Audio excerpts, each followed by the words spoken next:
Stop that man! Do not let him walk out of this building! The elevator doors were already sliding shut behind her when the voice tore across the marble lobby. Heads turned. Two security guards froze mid-step. The receptionist rose halfway out of her chair and stayed there, half standing, half sitting, watching the CEO of one of the largest construction firms in the city abandon her own board meeting and run. Actually run across 40 feet of polished floor, in heels.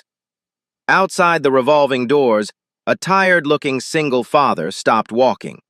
Curtis Rawlins turned around slowly. Rain had just started. His interview had ended less than 3 minutes ago. He had already accepted the rejection, folded it away the way a man folds a bill he knows he can't pay. So why was the CEO of Prescott Structural running after him? Before we go back to the beginning, if you have ever been turned down by somebody who never actually looked at you, leave one word in the comments. Seen. I'll know exactly what you mean. Now, 19 months earlier. 19 months earlier, Curtis Rawlins had owned a shop. Not a big one, a single bay on Delmore Avenue with a roll-up door that stuck in August and a hand-painted sign over the window. 15 years of porch railings and kitchen cabinets and dining tables other men had given up on. Then the market slowed, the orders thinned, and his wife Renee got sick in a way that ate money faster than he could earn it. By the time it was over, the shop was gone, and so was she. He did not talk about that part.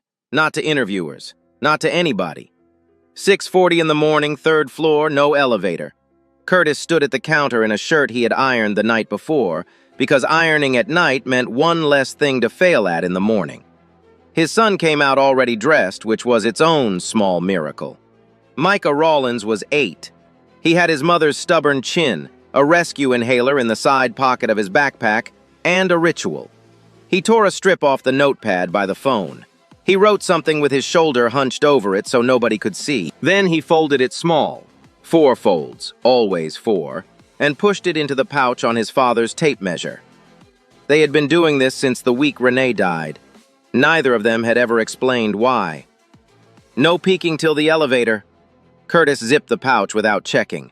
That was the rule, and the rule was the entire point. And if something up there's broken? Micah pulled his straps tight and lifted his chin like he was quoting scripture. You fix it, even when it's not your job. Curtis laughed in the doorway, his own words handed back to him by an 8-year-old who had clearly been saving them up.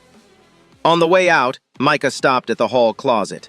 Inside, face in against the wall, sat a long slab of painted pine. Rawlins and Son, carpentry and repair. So when do we hang it back up? 3rd time this week. Curtis put a hand flat on the closet door and closed it gently. When there's a wall worth hanging it on. The lobby of Prescott Structural Group had a floor you could see your own face in, and Curtis Rawlins noticed something else. The steel plate at the top of the entry ramp sat a 1/4 inch proud of the tile. He noticed it the way other men notice a wrong note in a song, not as a thought, just as a small wrongness that lodges somewhere behind the ribs. Then he went upstairs, because he had a 9:15. The waiting area on 4 had 4 chairs and a coffee machine with an out-of-order sign taped crooked across the front. 2 other candidates sat with laptops open. Curtis sat with a folder on his knees. The folder had photographs in it, before and afters, a children's wing at a shelter on North Side, floor joists to finish trim. He had spent 2 evenings choosing which pages went in. A man in a good suit came off the elevator, stopped at the machine, and held his empty cup out toward Curtis without looking up from his phone. Hey, machine's out. Can you grab someone?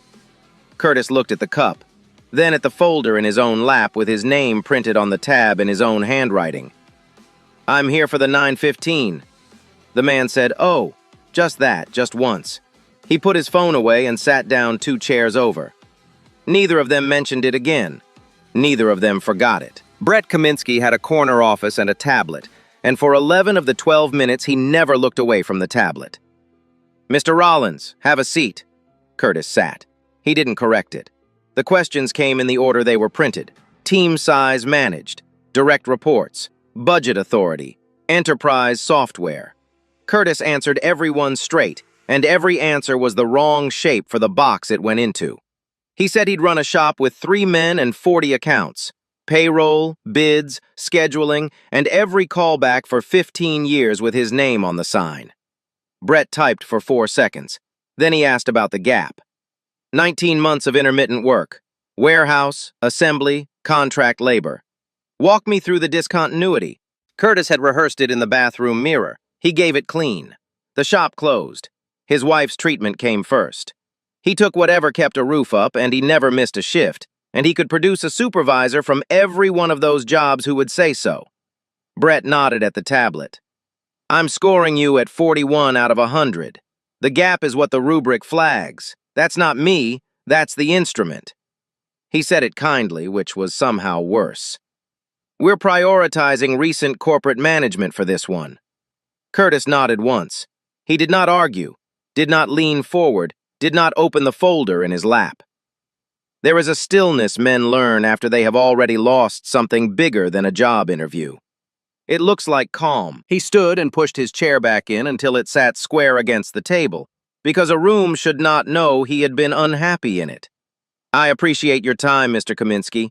Brett looked up for the first time. For half a second, something crossed his face.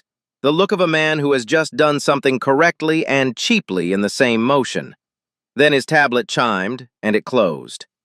Curtis made it 11 steps into the lobby before the crash. A cleaning cart had gotten away from an older man at the top of the ramp.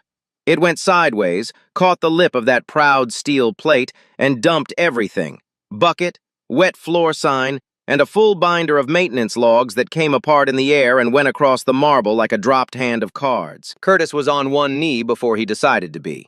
He gathered paper first because paper on a wet floor in a building with foot traffic becomes a lawsuit in about 90 seconds. Then he righted the bucket. Then he did the thing that changed his life, with no idea that anyone was watching. He put his hand on the front wheel and rocked the cart. Then he stopped and turned and looked back up the ramp. Huh. The old man reached him breathing hard, apologizing on reflex, the way men apologize when they expect to be blamed. His name tag said Walter. Curtis waved it off and pointed at the steel. Cart's not your problem, sir, that plate is. He crouched at the edge of it and ran his thumb along the seam. 5 feet of steel held down with 2 bolts. Should be 4. Both corners are loose, so every time a full wheel crosses the middle, the floor throws it. Doesn't matter how new your cart is. Walter didn't say anything.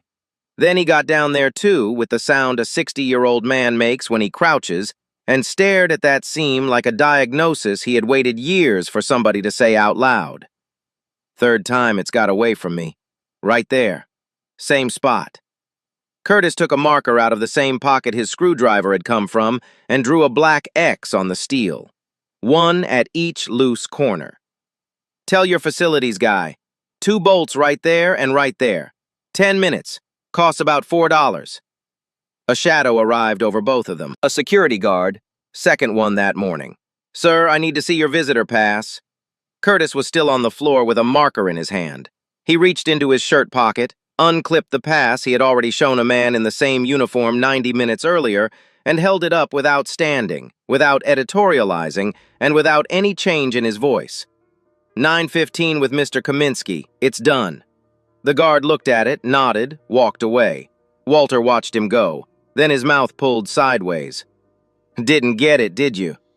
Curtis stood, brushed his knees, shouldered his backpack. Nope. Floor still broken, though. Diane Prescott had not intended to be in that hallway. 56 years old, 19 minutes into a quarterly board review, and she had stepped out for exactly the length of time it takes to want a coffee and decide against it. The mezzanine ran along the glass above the lobby.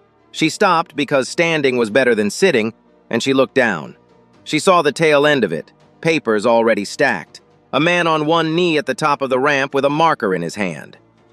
Her first thought was not admiration. It was procurement. Who sent him? Her assistant looked up from her tablet. Sorry, sent who? The man on the ramp. He's marking up my floor. Which vendor is he with? And why is he working during business hours in a lobby full of clients? That was the first thing Diane Prescott got wrong that day, and it was the one she would think about longest. because her assistant checked and came back 40 seconds later and told her that the man on the ramp wasn't with a vendor. He was the 915 facilities candidate, declined at 9:31. Diane stood at that glass and watched him hand the binder back to a janitor she had walked past every morning for 6 years without learning his name. Then he went out into the rain. She went back into the boardroom. She sat down. She pulled her chair in. Her CFO was 40 seconds into slide 9, and she heard all of it and retained none of it. What stayed was the marker. 2 black X's on a piece of steel she crossed every single morning. Diane stood up in the middle of her CFO's sentence. 11 people looked at her. She did not explain. She was already moving. Outside, the rain had just started, the thin, undecided kind that doesn't commit. Curtis stood under the overhang and checked his phone for the first time in an hour. 1 voicemail. Micah's school. His stomach did the thing it always did. He called back walking, and the nurse's voice was already in the soft register that means nobody died, but sit down. Asthma episode at recess. Mild. He was on the cot. He was asking for his dad. Curtis closed his eyes for exactly 1 second. 2 numbers moved in his head fast because he had done this arithmetic so many times it no longer felt like thinking. $80 for the inhaler refill, and the pharmacy on 6th was out until Friday. 10 o'clock tonight. The warehouse shift he had picked up precisely because he had expected to be unemployed today. He was weighing the subway against a cab when the shouting started. "Stop that man! Do not let him walk out of this building!" The doors of her own elevator were still closing behind her. Curtis turned with the phone against his ear and rain on both shoulders and watched the woman who ran the company cross that lobby at a dead run and slam through the revolving door. She did not introduce herself. She did not apologize for the running. "The plate at the ramp. You marked it. Why exactly there?" Curtis looked at her for a second and a half. Then he answered without lowering the phone because there was a school nurse holding on the other end of it. 2 bolts where there should be 4. Both corners floating. It's been throwing every cart you own for about a year. You're certain? "Ma'am, I've bolted 100 of those." She opened her mouth, and Curtis Rawlins, with the CEO of Prescott Structural standing in front of him in the rain, plainly wanting something, did the thing that would eventually make her want him more than any answer he could have given. "Ma'am, my son's in a nurse's office. I have to go." He knew what he was walking away from. That is the part people get wrong when they tell this story later. He knew exactly. There was a folder in his backpack with photographs in it that nobody had asked to see, and he understood with total clarity that the woman on this sidewalk might be the only person in that building who would. He also understood that his son was 8 and under a blanket and asking for him. It wasn't a hard call either. He went down the subway stairs at a jog and called the school back from the platform. "Tell him 19 minutes. Tell him exactly 19, because a number is something a kid can hold on to. A soon is not." Behind him, Diane Prescott stood in the doorway of her own building, in the rain, watching a man she had rejected 40 minutes earlier walk away from her. The boardroom went quiet in the particular way rooms go quiet when the person in charge comes back wearing a different face. Brett Kaminsky was still in his seat because the review had rolled into hiring pipeline. The 915, Rawlins, put the file on the screen. "He didn't clear the posting. We've got 2 stronger profiles Thursday." Diane set her coffee down without drinking any of it. "Unqualified or unread?" Brett's jaw worked once. He did not have an answer. And every person at that table watched him not have one, which in 11 years of running that company Diane had learned was worth more than any answer he might have produced. The tracking system put it on the wall. 15 years self-employed. No degree. 19-month gap. Interview duration, 12 minutes. Score, 41. And at the bottom, 3 attachments. Resume, opened. Certifications, opened. And a 3rd file uploaded by the candidate 11 days earlier. Never opened. The system logged it in gray. It was a letter, handwritten, from the director of a family shelter on North Side. Diane read it out loud, and the reading took 19 seconds. The children's wing had flooded. Curtis Rawlins had rebuilt it. Partway through, he had stopped work and made the general contractor come back and correct the floor, because as poured, it would have drained toward the classrooms instead of away from them. It cost the project 4 days. He had been paid below market, first contract after his own shop closed, and he'd needed it on his resume more than he'd needed the margin. So he isn't a volunteer. He's a tradesman who caught a mistake a licensed contractor missed and held up his own paycheck until somebody fixed it. Nobody at the table said anything. She pulled the ramp file herself. It took facilities 6 minutes to find it, which told her something too. 3 incidents in under a year. A cart into the reception desk, a cart onto a rug, and one in March, a contract cleaner. Cart came down on his foot, broken toe, 4 days lost. Closed out as operator error. Diane looked at that phrase for a while. Then she looked at the capital request she had personally signed in April. 2 new commercial-grade cleaning carts, $1,100 apiece. Justification, recurring equipment failure, main entry. 2 new carts, $4 a bolts. Who closed the March report? Somebody gave her a name. Then he's done. Today. That was the second thing Diane Prescott got wrong, and it would take a man she had already rejected to tell her so. Curtis stood the whole ride because the car was full and he wasn't going to ask a woman with 2 grocery bags to move over. 11 stops. He counted them the way he always counted them. His phone buzzed at 6. Miss Ferraro from across the hall. She could still take Micah tonight, and she wanted him to know she had soup. She never took money. He had stopped offering after the 2nd year because offering embarrassed both of them. Instead, he had rehung her cabinets, rebuilt the drawer that held her late husband's tools, and put a grab bar in her shower without being asked. That was the arrangement. Curtis Rollins had never in his adult life received anything he had not paid for in labor. He typed back 1 word and watched the tunnel go by and thought about $80. Curtis got to the school in 21 minutes, not 19, 21. He came through the office door with his shirt stuck to his back, and the first thing he said to his son was not hello. 2 minutes late, I'm sorry. Micah was on the cot with a blanket over his knees and his color mostly back, and he made a face like his father had just apologized for the weather. That's not even late. I said 19. The nurse gave him the rundown in the doorway. Mild, cold air. He'd used the inhaler. He'd recovered fast. She also mentioned, carefully, that the inhaler had about 4 doses left. Curtis said he knew. He had been counting them, too. Then he sat down on the edge of the cot, and for about 40 seconds, neither of them said anything. And it was the first 40 seconds all day he hadn't been carrying something. Micah dug into his backpack. How'd it go? It went how it went.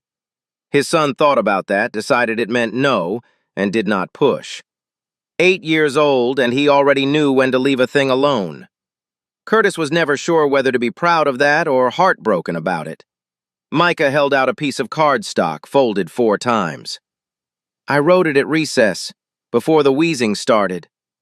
Curtis unfolded it with 2 fingers, the way a man opens something he already knows he is going to keep. It was the back of an old business card. Rollins and Son. Carpentry and Repair.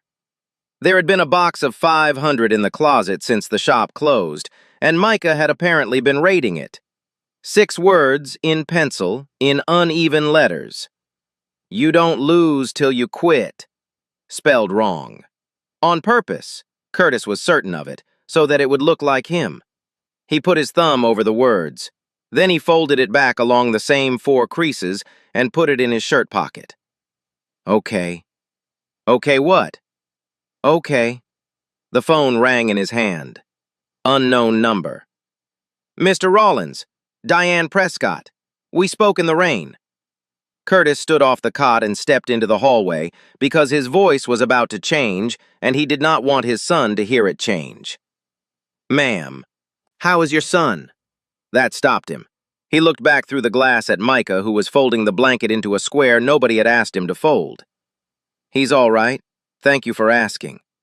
I need 40 minutes of your time this afternoon. If it's another interview, I've got a warehouse shift at 10 and I can't afford to miss it. I'm sorry to be blunt. Her end of the line went silent for 2 full seconds, long enough that he checked the screen. It isn't an interview. Mr. Rollins, I've spent an hour reading a file that has almost nothing in it about you. I'd like to ask better questions, and I'd rather do it standing up. Curtis looked at the clock over the nurse's door. 2:10. 40 minutes there. 40 back. Drop Micah at Mrs. Ferraro's. The shift started at 10. The ride was 50 minutes. And if any one piece of that slipped, he was the man who no-showed the week before rent. He had been handed exactly one thing that day that he could hold. It was in his shirt pocket, and it was spelled wrong on purpose. 3 o'clock, I'll be there at 3. At 3 o'clock, Diane Prescott did not take him to a conference room. She took him through the double doors at the back of the ground floor, past the freight elevator, into the maintenance shops. And Curtis understood something about her within 10 steps, because nobody in that building took candidates back there. Welders, 2 electricians pulling wire off a spool, a painter with a respirator around his neck, a grinder screaming somewhere out of sight. Not one suit in the room, including hers. She had left it upstairs and put on a company jacket. She introduced him around, and she watched. That was the whole exercise, and she did not pretend otherwise. She watched him shake hands with a welder and ask what he was running, and get an actual answer. She watched him spend 30 seconds on a shop-built jig somebody had cobbled together for cutting handrail and say it was smart, and mean it. Then she watched him stop in the middle of the floor and ask the room a question she had never thought to ask it. Let me ask you something. What's the thing y'all stopped reporting? A few heads came up. Nobody bit. Not the worst thing. I don't care about the worst thing. Somebody's already yelling about the worst thing. I mean the one you gave up on. Nobody answered for a second. Then 3 men answered at once, and they all said the same 2 words. Dock door. Curtis went and looked at it. Diane went with him, and so did 4 other people, which she noticed. The number 2 dock door dragged in the last foot of travel. It had been dragging since spring. He put a hand on the frame, then walked outside and looked at the concrete where the trucks backed in. Water standing against the wall, and a seam in the slab that had dropped low enough to see. Then he came back in and asked about paperwork instead of hardware. How many times has this been called in? 4, 5. And everyone got closed. Nobody had to answer that. Somebody laughed, 1 syllable with no humor in it at all. Curtis looked at the ticket numbers written in marker on the wall beside the door.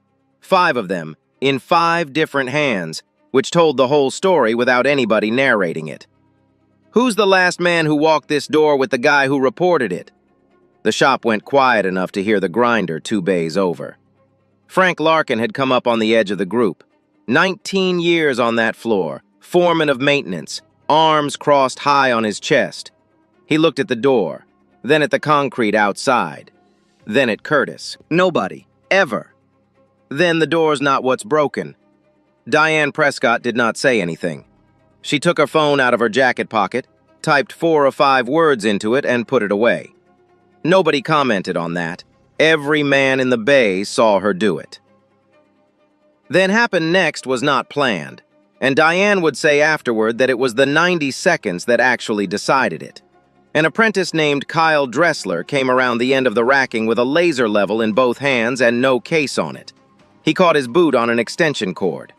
The level hit the concrete flat, bounced once, and slid. It was worth more than the car Curtis Rollins drove. The shop went silent. Kyle went the color of drywall compound. 19 years old, and he had that particular look on his face. A young man doing math about rent and lying at the same time. Curtis got there first. He picked it up, turned it over, checked the housing, then the bubble, then the housing again. Then he did the thing that changed the temperature of that room. I lost a whole kitchen once, 12 boxes.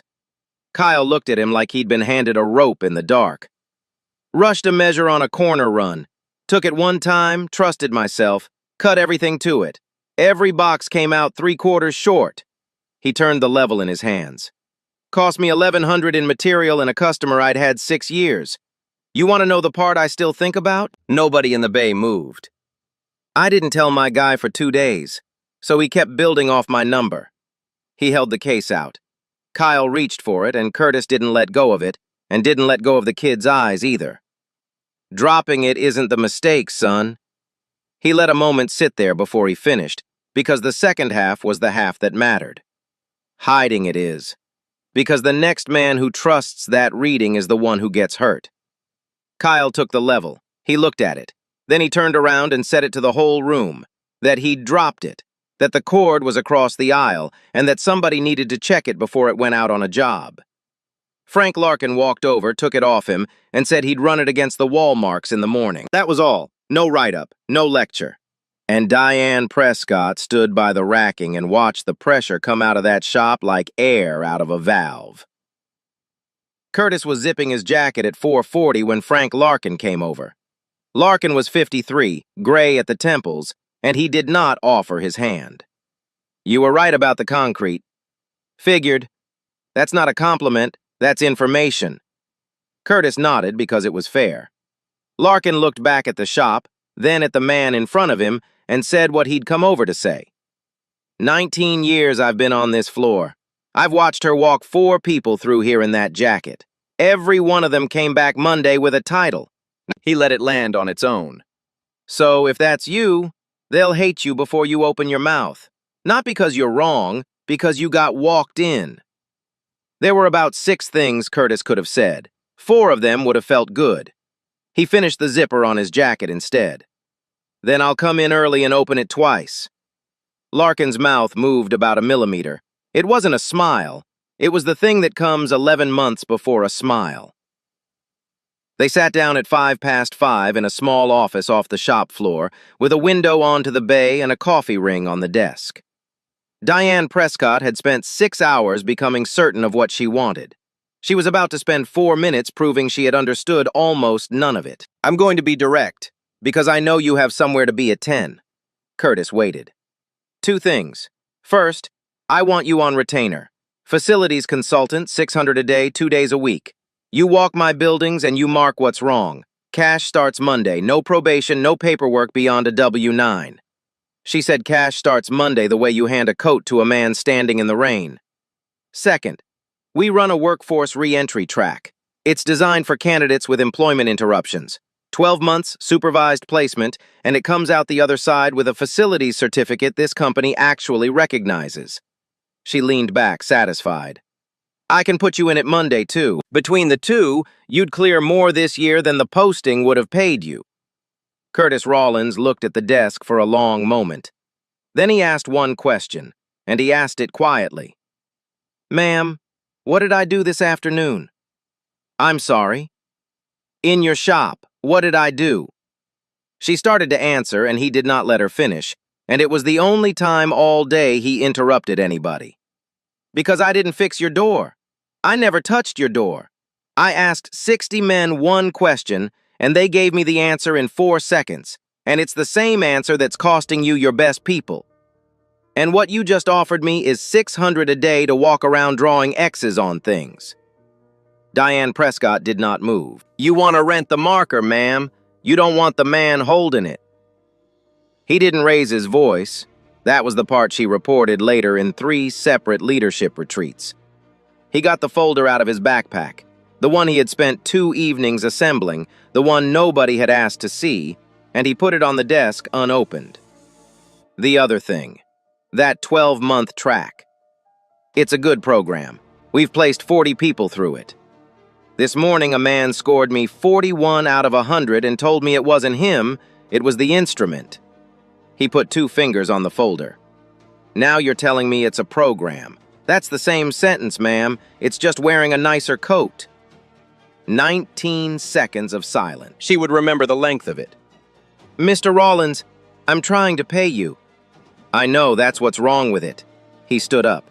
And he said the last thing plainly, without heat, because he had rent due and a boy in an apartment across town, and he had already decided he was not going to buy either of them with this.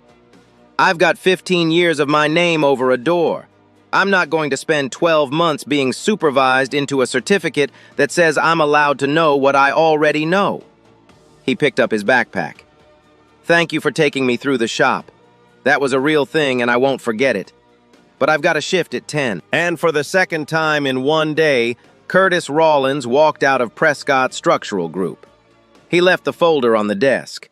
Diane Prescott did not call him that night, or the next day, because she was angry, and she was honest enough with herself to know she was angry at the wrong person. She opened the folder on Wednesday morning. Photographs, before and after, in the order he had chosen them. Floor joists to finish trim. Somebody's water-wrecked children's wing, rebuilt by a man who was, at that time, unemployed and grieving. On the last page, out of place, was a photograph of a hand-painted sign leaning against a wall in a closet. Rawlins and Son, Carpentry and Repair. She sat with that for a while. On Thursday, she came in at 6 in the morning and went down to the shop floor by herself, in her own clothes, with no jacket and no assistant. Frank Larkin was the only one in. He's not coming back, is he? No. Good. That landed harder than she expected, and she let him keep going. Because we've had 4 of them. Everyone came down here, learned our names, told us they were different, and was gone inside a year. Kyle's the 3rd apprentice I've had who's scared to report a broken tool, not scared of me. He wiped his hands on a rag he didn't need to wipe them on. Scared of the paperwork. And ma'am, with respect, that's not the floor.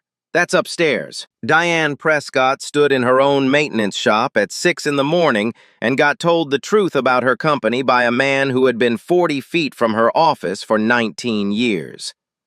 Why has nobody said that to me?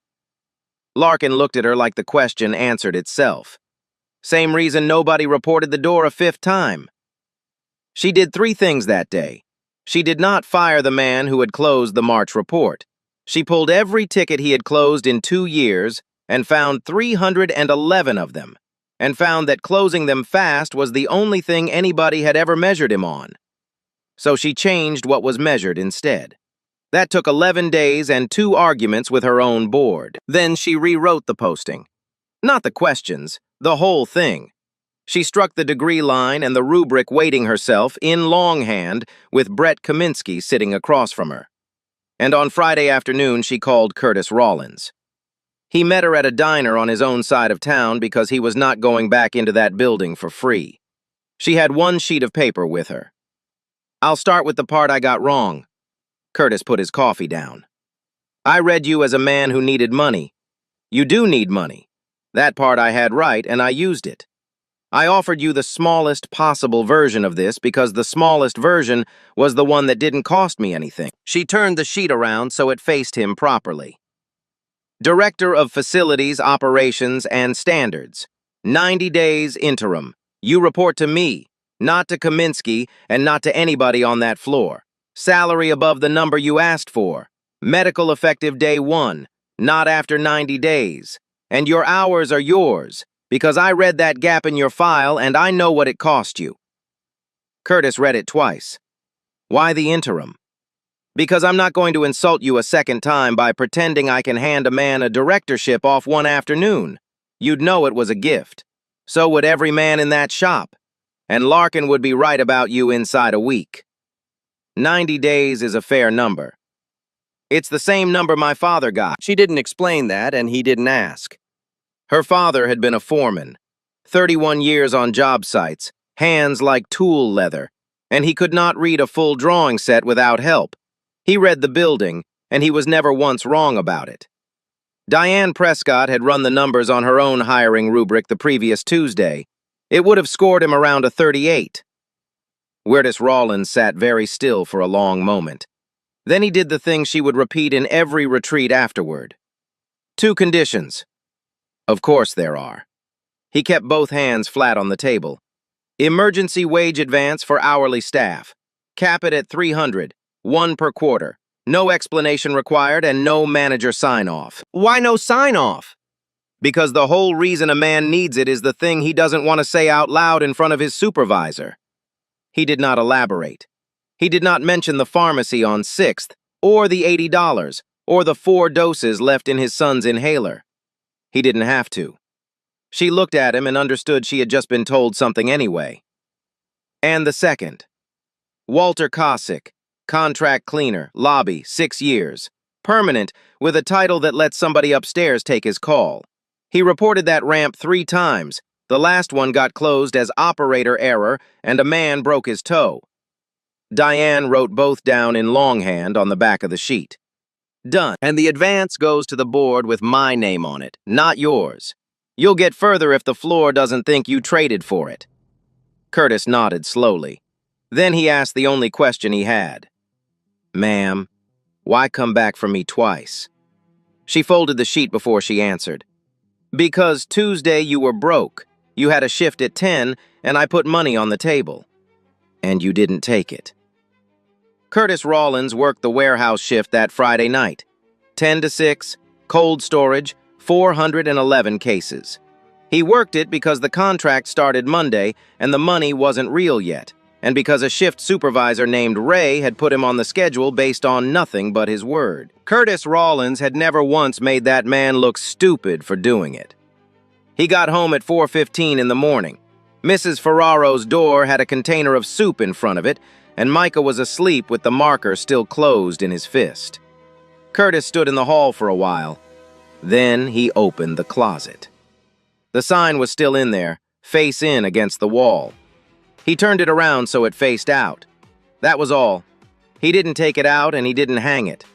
Then he opened his toolbox and pressed the folded business card flat into the inside of the lid, where he would see it every time he opened it, and where nobody else ever would. Not yet, buddy. Soon.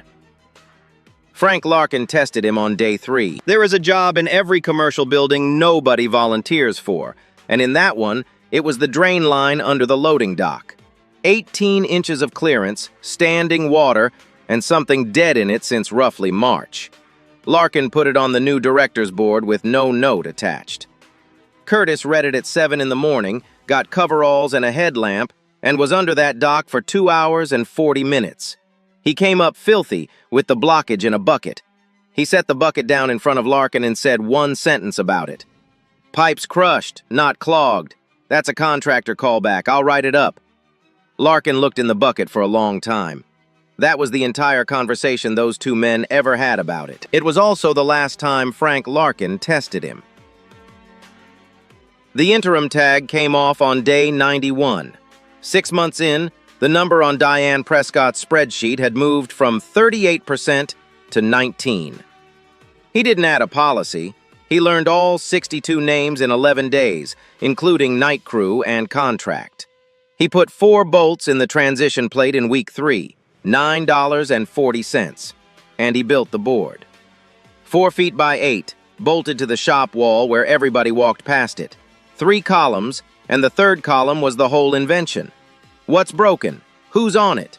Who got asked back? Nothing came off that board until the man who reported it signed the 3rd column himself. By month 4, the most frequent name in the 1st column belonged to Frank Larkin. 19 years of not reporting things, and now the man wrote on that board twice a week. In month 5, he walked into Curtis's office at 7 in the morning with a work order he could have quietly buried. A crack in a mezzanine weld, his own crew's repair from 2021. This is ours. We did this. He put it on the desk. 3rd column's yours to sign since I'm the one who's gonna look stupid. Nobody's looking stupid. Somebody's getting an engineer out here Thursday. Walter Kosick became a facilities advisor in month 1. Badge, title, and a phone extension that reached a human being. 6 months on, he came through the lobby pushing a cart that ran dead straight up the entry ramp without a rattle. He stopped in front of the man responsible and shook his head. 11 months, 3 reports, 2 new carts. He gave the ramp a small kick with his heel. For 2 bolts. The sign came out of the closet in month 6. Not to a wall in an apartment. It went up in the break room of the maintenance shop, over a coffee machine Curtis had repaired on his 2nd day because it had been out of order since spring. Rawlins and Son, carpentry and repair. Nobody in that shop ever asked him to explain it. A few of them worked it out, and on the day it went up, Curtis Rawlins took the small screwdriver out of his jacket, the one that had been in his hand on a marble floor on the worst professional morning of his life, and gave it to Kyle Dressler. Keep it where you can reach it. Kyle turned it over, There were initials scratched into the handle that weren't Curtis's. "Whose are these?" "Man who taught me." He clapped the kid once on the shoulder and walked back out onto the floor. Micah Rawlins is a teenager now, and he tells this story wrong. Not wrong exactly, selectively. He never mentions the rejection. He's been told about it.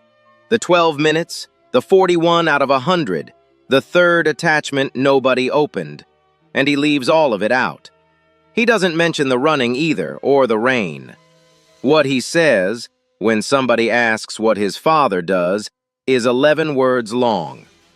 "My dad got hired because he fixed something nobody was paying him to fix."